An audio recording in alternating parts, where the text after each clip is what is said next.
नमस्कार, आप देख रहे हैं इंडिया वॉइस और मैं हूं आपके साथ चारुल कौशिक। चलिए करते हैं बुलेटिन की शुरुआत।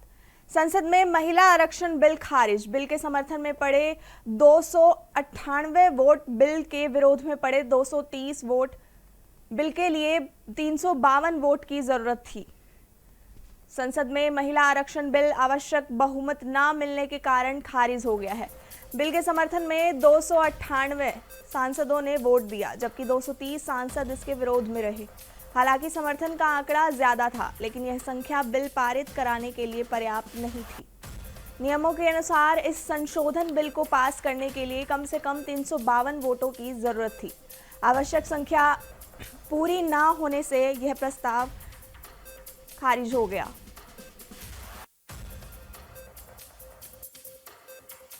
हलकों में बहस तेज कर दी है, जहां सत्ता पक्ष और विपक्ष एक दूसरे पर जिम्मेदारी डाल रहे हैं। महिलाओं के प्रतिनिधित्व को लेकर चर्चा फिर केंद्र में आ गई है।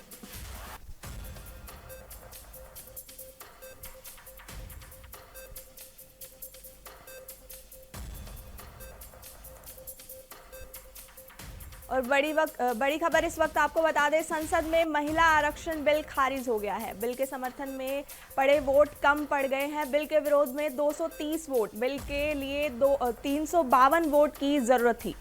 संसद में महिला आरक्षण बिल आवश्यक बहुमत न मिलने के कारण खारिज हो गया है।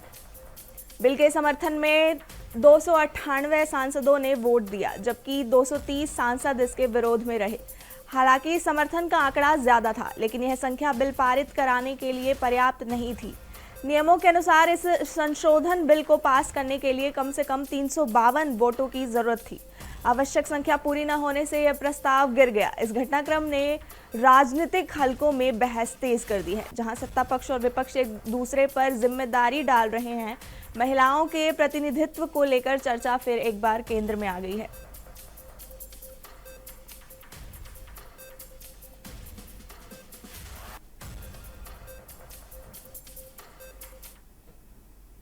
अगली खबर, महिला आरक्षण बिल गिरने पर योगी का पोस्ट, भारतीय लोकतंत्र के इतिहास में काला अध्याय।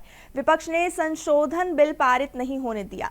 सीएम, भारत माता के सम्मान पर आघात। सीएम, महिला आरक्षण बिल के पारित न होने पर मुख्यमंत्री योगी आदित्यनाथ ने तीखी प्रतिक्रिया दी। उन्होंने इसे भारतीय लोकतंत्र के इतिहास में काला अध्याय बताया। योगी ने आरोप लगाया कि विपक्ष ने जानबूझकर संशोधन बिल को पास नहीं होने दिया, जिससे महिलाओं को उनका अधिकार मिलने में बाधा आई है। उन्होंने कहा कि यह केवल एक विधेयक का रुकना नहीं, बल्कि देश की मातृशक्ति और भारत माता के सम्मान पर सीधा आघात है। मुख्यमंत्री ने इसे दुर्भाग्यपूर्ण बताते हुए कहा कि जनता सब देख रही है और समय आने पर इसका जवाब भी देगी।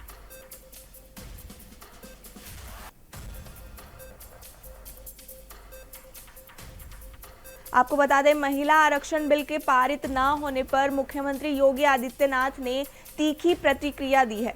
उन्होंने इसे भारतीय लोकतंत्र के इतिहास में एक काला अध्याय बताया है। मुख्यमंत्री योगी ने आरोप लगाया कि विपक्ष ने जानबूझकर संशोधन बिल को पास नहीं होने दिया, जिससे महिलाओं को उनका अधिकार मिलने में बाधा आ रही है।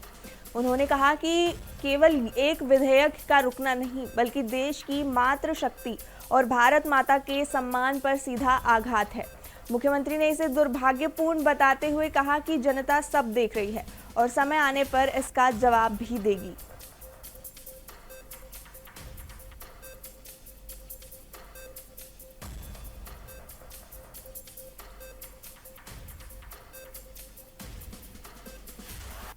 आपको बता दें कि महिला आरक्षण बिल गिरने पर सीएम योगी ने इसे लोकतंत्र के इतिहास में काला अध्याय बताया है। विपक्ष ने संशोधन बिल पारित नहीं होने दिया है। योगी आदित्यनाथ ने इस पर तीखी प्रतिक्रिया देते हुए इसे भारतीय लोकतंत्र का काला अध्याय बताया है। उन्होंने आरोप लगाया कि विपक्ष ने जानबूझकर संशोधन बिल को पास नहीं होने दिया है, जिससे महिलाओं को उनका अधिकार मिलने में बाधा आई। उन्होंने कहा कि केवल एक विधेयक का रुकना नहीं, बल्कि देश की मातृशक्ति और भारत माता के सम्मान पर सीधा आघात है।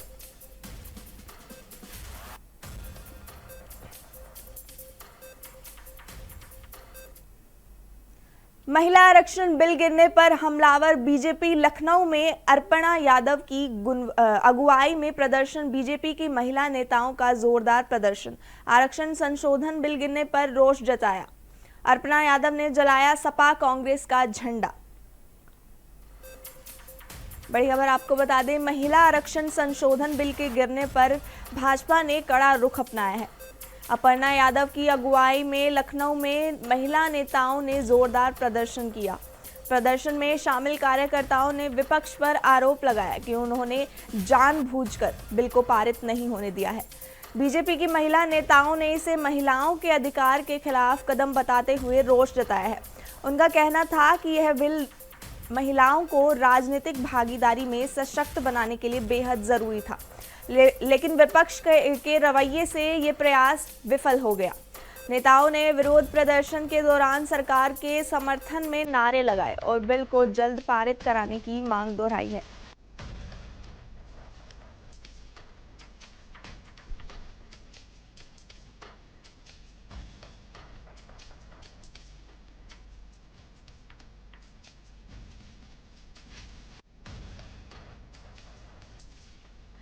आपको बता दें, महिला आरक्षण संशोधन बिल के गिरने पर बीजेपी ने कड़ा रुख अपनाया है।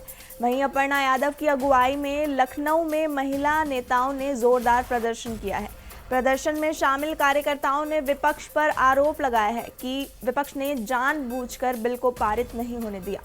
भाजपा की महिला नेताओं ने इसे महिलाओं के अधिकारों के खिलाफ कदम बताते हुए रोष जताया है। उनका कहना था कि ये बिल महिलाओं को राजनीतिक भागीदारी में सशक्त बनाने के लिए बेहद जरूरी था, लेकिन विपक्ष के रवैये से यह प्रयास विफल हो गया। नेताओं ने विरोध प्रदर्शन के दौरान सरकार के समर्थन में नारे लगाए हैं और बिल को जल्द से जल्द पारित करने की मांग दोहराई है।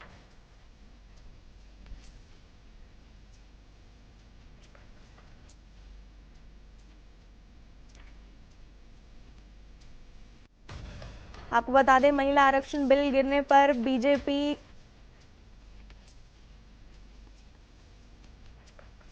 के महिला नेताओं ने जोरदार प्रदर्शन किया है और महिला आरक्षण बिल गिरने पर बीजेपी हमलावर रही है।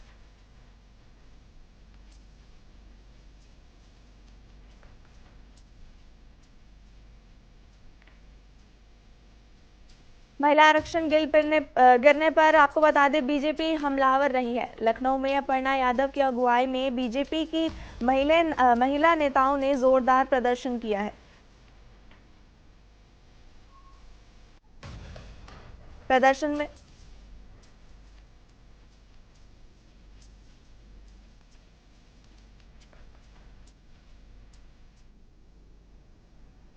केंद्रीय गृह मंत्री अमित शाह ने लोकसभा में महिला आरक्षण बिल पर और परिसीमन बिल पर बहस का जवाब देते हुए कहा, कई सारे सदस्यों ने कई आशंकाएं व्यक्त की। उन्होंने कहा कि यह अभी क्यों लाया गया।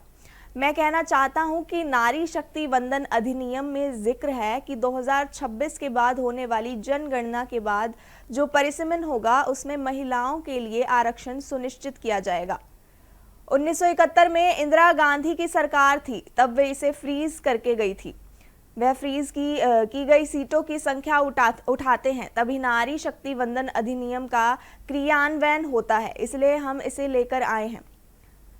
लोकसभा में महिला आरक्षण बिल पर चर्चा। केंद्रीय गृह मंत्री अमित शाह ने दिया जवाब। बिल का उद्देश्य महिला सशक्तिकरण है। इस चर्चा को अगर बारीकी से कोई शब्दों में ही सुनेगा तो महिला आरक्षण के लिए जो संविधान संशोधन है इसका किसी ने विरोध नहीं किया। सबने बोलने के लिए तो बोला है कि हम महिला आरक्षण के पक्ष में है। ये संविधान संशोधन जो आया है उसका हम स्वागत करते हैं, मगर उसको बारीकी से देखें तो इंडी अलायंस के सभी सदस्यों ने अगर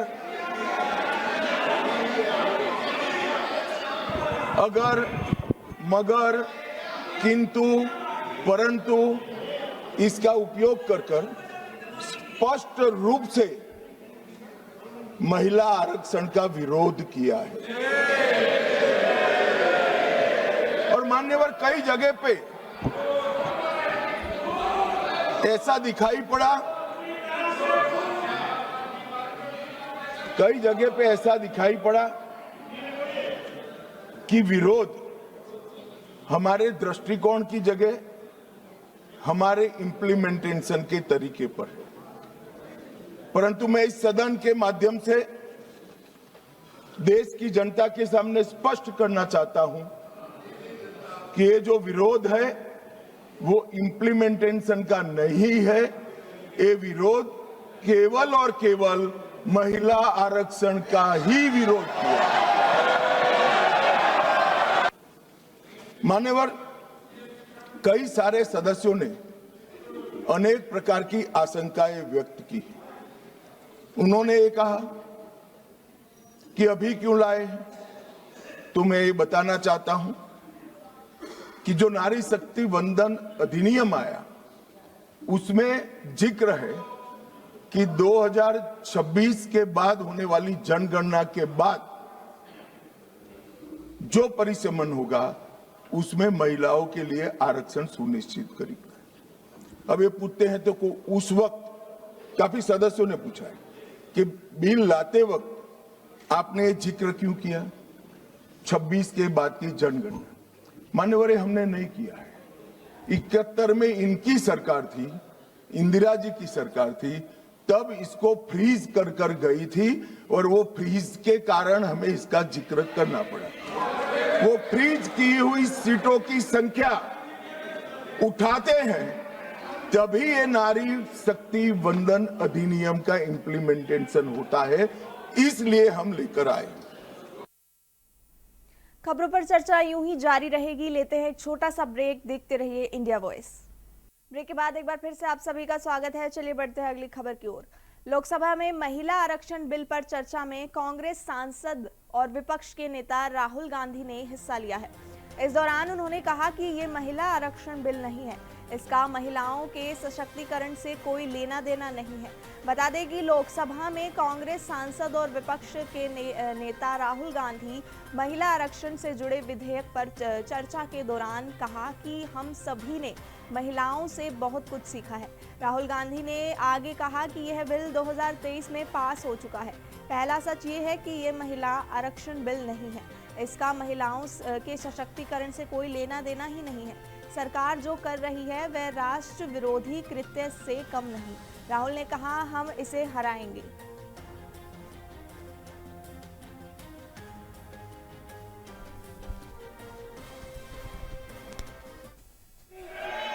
Actually, it is a shameful act.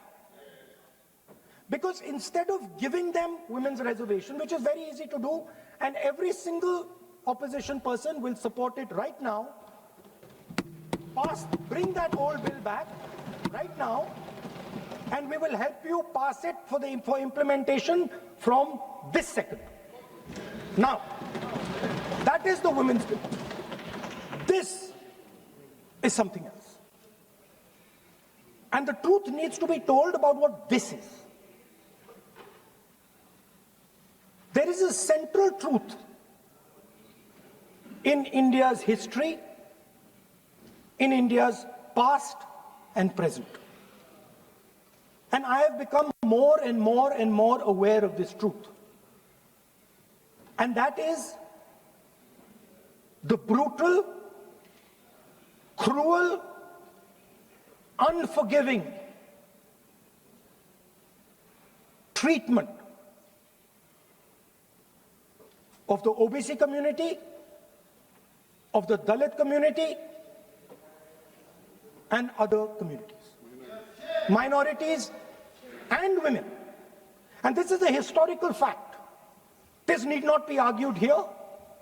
Everybody knows how Indian society treated OBCs, treated Dalits, what was done to them, what was done to their women, what they were allowed to do, what they were not allowed to do,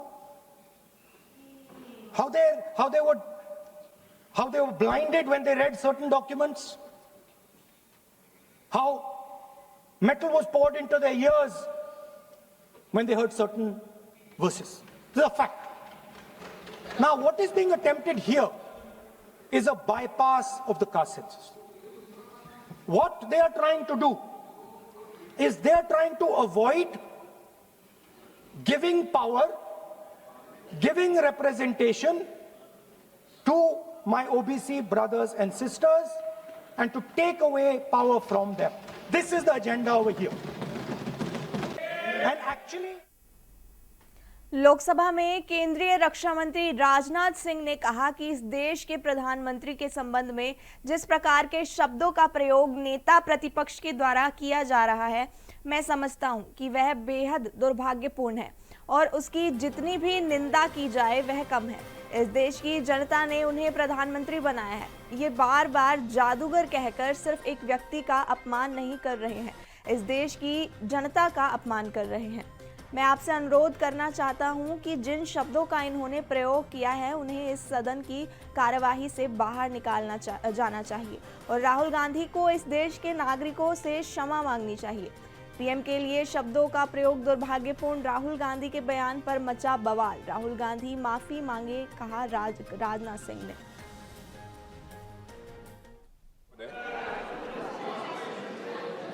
इस देश के प्रधानमंत्री के संबंध में जिस प्रकार के शब्दों का प्रयोग नेता प्रतिपक्ष के द्वारा किया जा रहा है, मैं समझता हूं यह बेहद दुर्भाग्यपूर्ण है और इसकी जितनी भी निंदा की जाए वह कम है। इस देश की जनता ने उन्हें प्रधानमंत्री बनाया है। हमारे दल को इतनी स्ट्रेंथ दी है जिससे स्ट्रेंथ के कारण वह प्रधानमंत्री बने। या किसी व्यक्ति का यह अपमान नहीं कर रहे हैं बार बार मैजिशियन कहकर, देश की जनता का अपमान कर रहे हैं अध्यक्ष महोदय। और मैं आपसे अनुरोध करना चाहता हूं, जिन शब्दों का इन्होंने प्रयोग किया उसे सदन की कार्रवाई से बाहर निकाला जाना चाहिए और राहुल गांधी को क्षमा मांगनी चाहिए देशवासियों।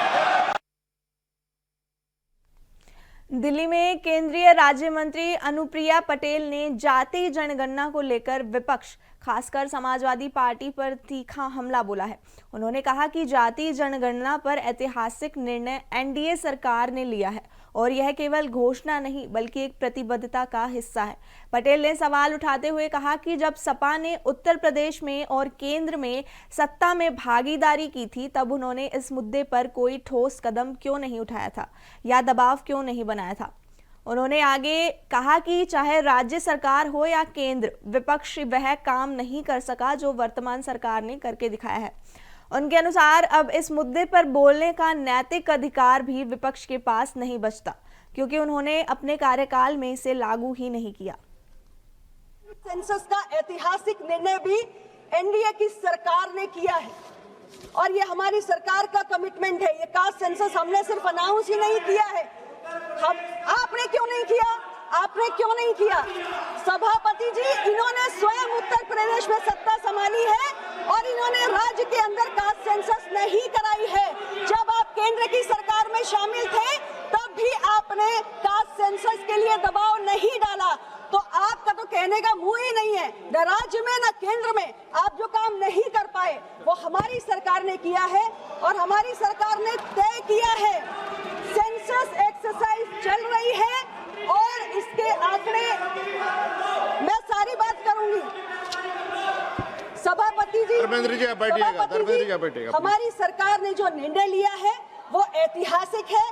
जो आप नहीं कर पाए वो हमने किया है और ये कास्ट सेंसस की प्रक्रिया चल रही है, ये एक्सरसाइज चल रही है और ये प्रक्रिया 31 मार्च 2027 तक इसके आंकड़े भी आ जाएंगे। जो ये नहीं कर पाए वो हमारी सरकार ने करके दिखाया है। जो काम नहीं कर पाए, ये नीट में ओबीसी का आरक्षण लागू नहीं कर पाए, हमारी सरकार ने किया है।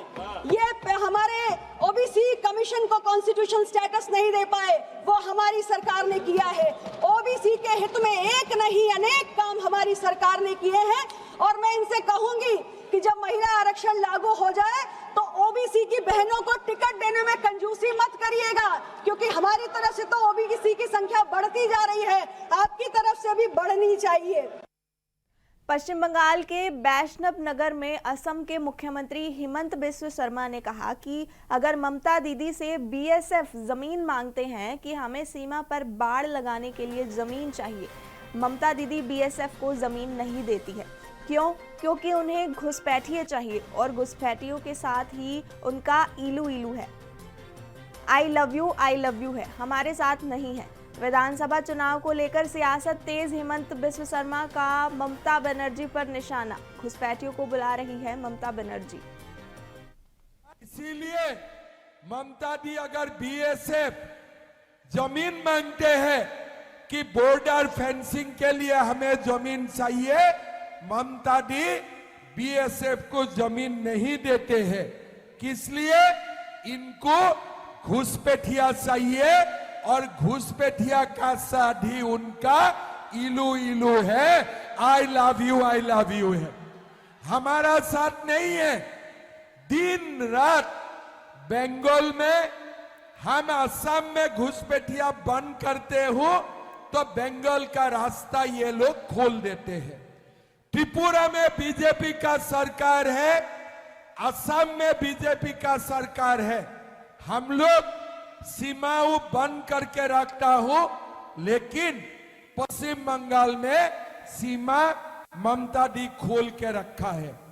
एक बार बीजेपी आने दीजिए, सीमा में हम लोग फेंसिंग ऐसा बनाऊंगा कि जो भी सीमा क्रॉस करेगा उनको पहले इलेक्ट्रिसिटी का शॉक मिलेगा, पहले इलेक्ट्रिसिटी का शॉक मिलेगा। समाजवादी पार्टी के प्रमुख अखिलेश यादव ने सदन के माहौल को लेकर बड़ा बयान दिया है। उनका कहना है कि भले ही कुछ सांसद दूसरी तरफ बैठे हों, लेकिन उनके मन का बहुमत पीडीए के साथ ही है। उन्होंने भारतीय जनता पार्टी पर निशाना साधते हुए कहा कि भाजपा के वादों पर भरोसा नहीं किया जा सकता। साथ ही वोटिंग से पहले किसी भी संभावित कदम को लेकर भी उन्होंने चिंता जताई है। इस बयान ने सियासी पारा और चढ़ा दिया गया है। अखिलेश यादव का बड़ा बयान, मन का बहुमत हमारे साथ। सदन के माहौल पर सपा प्रमुख का दावा, पीडीए गठबंधन को बताया मजबूत। सदन का जो माहौल लग रहा है कि जो सांसद उधर बैठे हैं उनका मन का बहुमत हमारे साथ है। जो पीडीए के सांसद उस तरफ बैठे हैं उनका मन का बहुमत हमारे साथ है। और उनके वादों पे क्या भरोसा करें? वादे कहीं उन्होंने किए, तो इसीलिए उनके वादों पर भरोसा नहीं किया जा सकता। लेकिन अखिलेश जी कह रहे हैं कि जो है कल किया गया है और बिल को पेश कर दिया गया सदन के भीतर। बीजेपी क्या कर सकती है ये बाद में ही पता लगता है। कुछ भी बीजेपी कर सकती है। अभी वोटिंग से पहले भी कुछ कर सकती बीजेपी। 2023 का जो बिल था उसको कल नोटिफाई किया गया है। तो बीजेपी न अपने वादों पे टिकती है, न इरादों पे टिकती है। वो परिस्थितियों के हिसाब से कब बदल जाए पता नहीं लगता है। किसी भी वादे पे भरोसा नहीं किया सकता है। लेह लद्दाख के लोग जानते हैं, जम्मू कश्मीर के लोग जानते हैं, यूपी के लोग जानते हैं और देश की जनता जानती है कि कितनी बार भारतीय जनता पार्टी ने वादे किए हैं। उन वादों पे कभी भारतीय जनता पार्टी खरी नहीं उतरी। फिलहाल के लिए इस बुलेटिन में इतना ही। इसी तरह की तमाम खबरों से जुड़े रहने के लिए देखते रहिए इंडिया वॉइस। तब तक के लिए नमस्कार।